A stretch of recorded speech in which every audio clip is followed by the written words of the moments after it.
Hello, my name is Jean-Michel Jarre, and I'm inviting everybody listening, watching Netkey to attend to the Bridge from the Future concert on 12th of May, and the All Starmus Festival is going to be a unique event.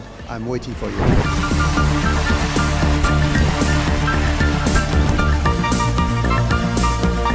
Ako spoločnosť sme sa stali úspešní vďaka vede a výskumu inováciám, takže táto téma je nám blízka.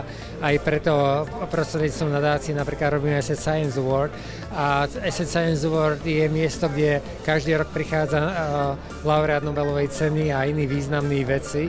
Takže to je zase spôsob, ktorý nás prepojil na túto komunitu a zistili sme, že existuje takýto výnimočný festival ako Starmus a keď sa vyskytla príležitosť priniesť tento festival na Slovensko do Bratislavy, do centra Európy, tak sme boli veľmi radi, keď sme tomu mohli pomôcť. Festival Starmus je od začiatku postavený ako také prepojenie vedy a umenia. A je to aj kvôli tomu, že umenie je možno forma, ktorá dokáže ľahšie zasiahnuť nejaké to srdce človeka a istým spôsobom vychádza z podobných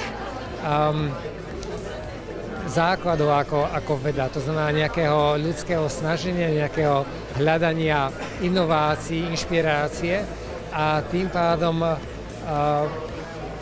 to prepojenie a tá príležitosť naozaj osloviť široké publikum pomocou otváracieho koncertu, kde je to nielen o hudbe, ale aj tej svetelnej show a ďalších posolstvách, tak je to veľmi zaujímavý koncept, ktorý funguje.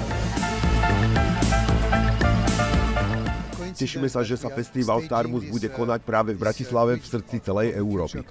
Tak ako pokračujeme v učení sa z minulosti, mali by sme dnes načúvať budúcnosti, byť vnímaví, pozorní prichádzajúcim signálom. Prelomové objavy a riešenia vo všetkých oblastiach už tam niekde v budúcnosti existujú a čakajú na nás, aby sme ich našli. Naším poslaním ako umelcov, vedcov, podnikateľov a občanov je zapojiť sa a aktivovať pokrok pri vytváraní mosta z budúcnosti. To je posolstvo festivalu Stardom. Milujem Bratislavu, je to mesto pre každého a hlavne mesto pre každého Európana. Je to príklad, ako spojiť starú a novú architektúru. Staré mesto a most s vežou UFO. Máte v nej minulosť aj budúcnosť a hlavne máte v Bratislave jednu z najkrajších riek sveta, Dunaj. Sme nadšení, že Starmus 7 odštartuje takúto jedinečnú a veľkolepú show. Jean-Michel Jarre týmto koncertom udá tón celého festivalu, ktorý je špecificky zameraný na riešenie súčasných problémov našej planéty.